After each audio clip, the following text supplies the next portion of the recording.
好，大家好啊！又嚟到 Science Channel 嘅時間啦。咁今次咧會明顯係講一個腦嘅情況啦。咁佢呢度咧就會講緊嘅係呢個近似於人類嘅靈長類動物。OK，Macros 嘅嗰個腦嚟嘅。咁佢就話啦，而家有一個好 ambitious 嘅 collaborations will map primates brain, including ours, in unprecedented details。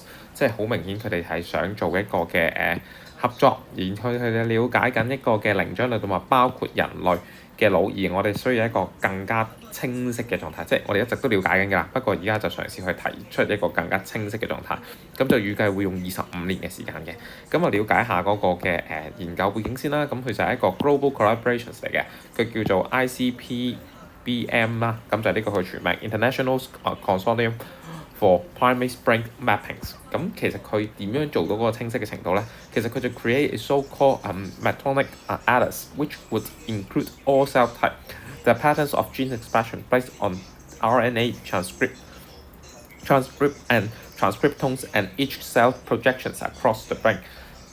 對於可能啱啱學咗 biology 冇乜耐嘅同學嚟講，可能唔好了解 gene expression 啦。咁但係其實如果同學們已經去到中六或者可能中五老師教得快少少嘅時候咧，都會明白其實喺我哋現今嘅分子生物學嗰度咧，我哋都好着重一個字眼叫做 gene expression， 即係嗰個嘅基因表達導致得到嗰個基因有唔同嘅情況。咁所以佢就係想既然我哋如果要了解到腦裏邊嘅唔同種類嘅細胞，全部種類究竟佢嗰個嘅基因表達係如何咧？咁呢個就係佢哋所謂嘅 great details 啦。咁當中會有好多 groups 嘅，咁但係其實你都見得到咧，都幾明顯地係有呢個嘅China 去到做一個主導。一陣間我哋會再落去到睇得到，而呢個正正係呢個 initiative 遇到最大嘅困難嚟嘅。咁啊，佢個目標好好嘅，即係 PBM 啦。咁其實佢就想用一個嘅網站嘅方式去 share 啲 data。咁嗰個好處當然就係佢哋可以了解得到一啲我哋以前覺得處理唔到嘅一啲嘅神經相關嘅病啦，例如 Alzheimer's disease 啦，或者可能 strokes 等等，咁點 recover。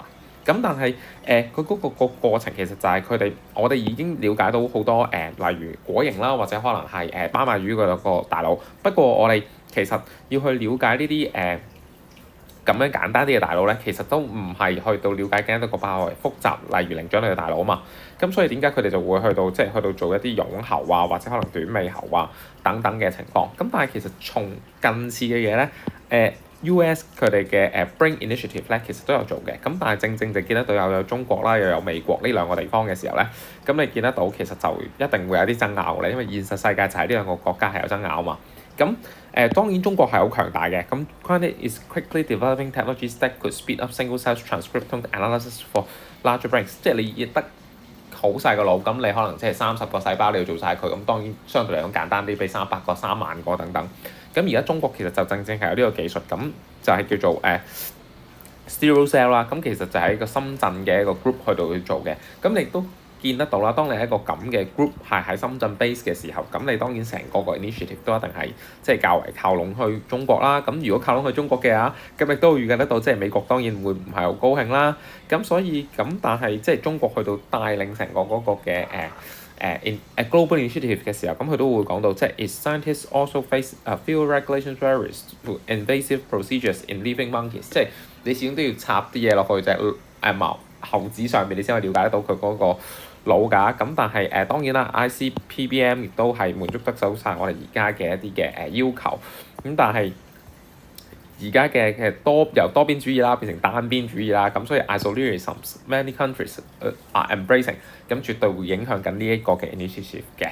咁所以即係亦都係因為其實 US 佢好大量地去到隔絕咗好多中國嚟到領導嘅諗法或者計劃啦，咁所以令得到其實即係呢一個嘅計劃咧，都未必可以善用得到全世界所有嘅data 同埋物資。不過唔影響呢個嘅計劃本身嘅嗰個原意嘅。